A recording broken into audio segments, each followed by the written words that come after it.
C'est la guerre, et les bombardements obligent les habitants à descendre dans la cave à chaque alerte.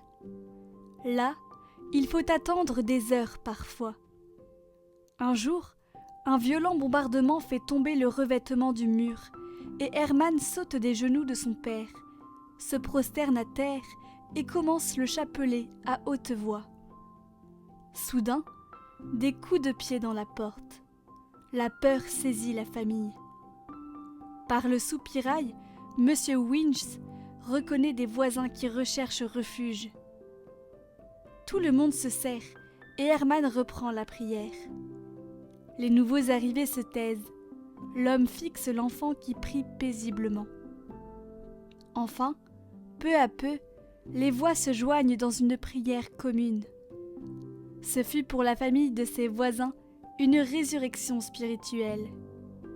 De ce jour, elle ne manqua pas une seule fois la messe du dimanche, et par la suite, ils vinrent souvent prier sur la tombe d'Hermann. La confiance paisible d'Hermann priant dans les dangers avait touché le cœur de son père.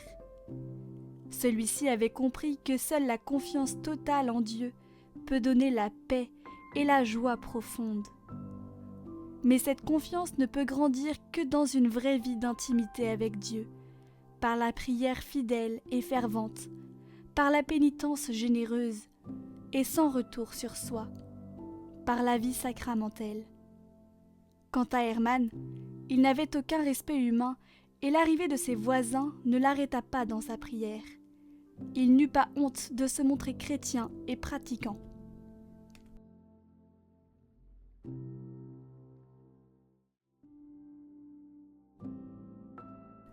Dans mes discussions, je n'aurai pas honte de dire ce que je pense, surtout si je ne suis pas d'accord.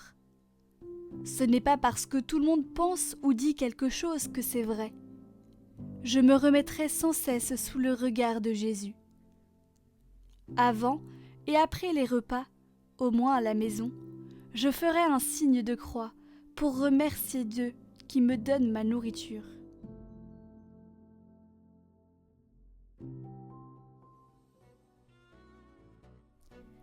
Que ferait Jésus à ma place ?